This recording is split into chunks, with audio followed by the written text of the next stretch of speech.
Once upon a time, in the heart of Renaissance Italy, when kingdoms rose under gilded banners, and the power of families outweighed the cries of the heart, there lived a young noblewoman named Elena di Rossi. Elena was the daughter of one of Florence's most powerful houses, a family bound by duty, wealth, and reputation. From the moment she was born, her life was designed for alliances, not for love. Yet, destiny rarely bends to design. One spring morning, under the warm Tuscan sun, Elena wandered into the market square. There, amid the noise of vendors and the scent of freshly baked bread, she noticed a young man bent over a canvas. His name was Marco Bellini, a painter with calloused hands, worn clothes, and a gaze that seemed to capture not only faces but souls. Their eyes met for only a moment, but it was enough. From that day on, Elena found excuses to linger in the square. And Marco, though careful to remain respectful, began sketching portraits that carried the outline of her smile. It was a dangerous affection, unspoken, fragile, yet undeniable. When words could not be spoken aloud, Marco turned to letters. By candlelight, he wrote of stars, of dreams, of a love forbidden by birth but undeniable by fate. He left the letters hidden beneath loose stones near the chapel wall, where Elena, cloaked and veiled, would retrieve them in silence.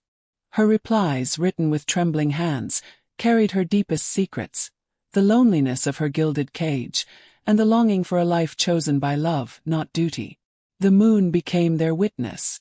The night wind carried their confessions. And in ink and parchment, their hearts belonged wholly to one another. But Florence was a city of whispers. Nothing remained secret for long. Elena's brother, Lorenzo, discovered a letter. His fury was swift.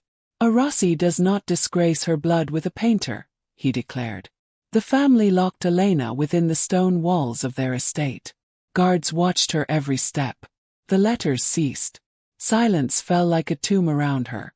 Marco, heartbroken but unyielding, continued to write, even when he knew she might never read them. His words became prayers, folded into parchment, carried by hope alone. Months passed. Seasons turned. Elena was forced into an arranged betrothal with a wealthy duke, a man thrice her age, whose jewels outshone his heart. The wedding preparations began, yet in her soul, Elena held fast to Marco's memory. On the eve of her wedding, when the city celebrated with wine and fire, Elena found a final letter slipped beneath her chamber door. No servant dared admit how it had arrived. The words inside made her weep. Marco had written, "If love is a sin, then let me burn. If distance is our prison, then let the stars be our chain. But know this, whether tomorrow or 1,000 years hence, my heart is yours, Elena. Forever." The night before her vows, Elena made a choice. She fled the estate, cloaked in shadows, and raced to the chapel where their letters once passed. There, waiting beneath the same moonlight, stood Marco.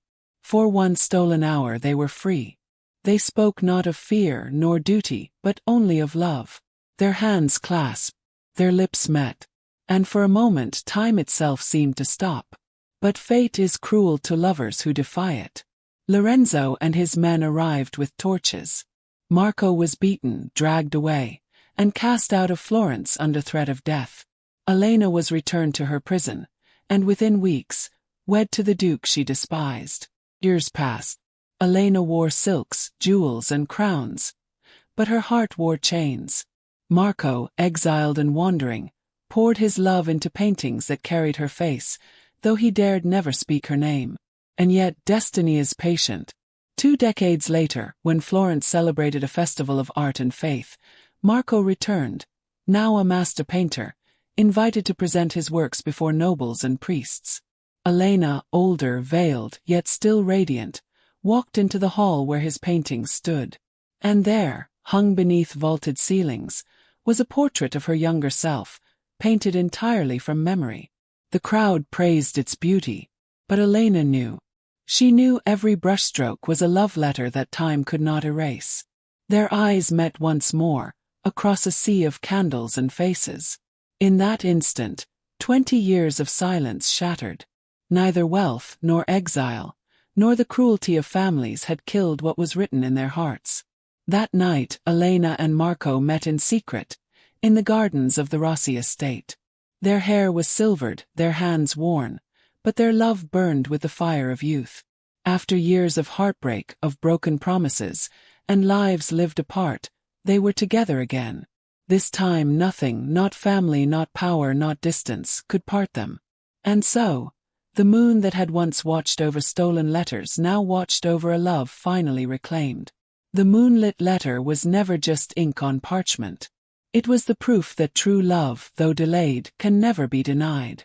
And so ends the story of the moonlit letter, a tale of passion, sacrifice, and a love that endured beyond time itself. If this story touched your heart, make sure to like this video, subscribe to the channel, and share it with someone who believes in love that never dies. Until next time, this is Echoes of Time, where we keep forgotten stories alive.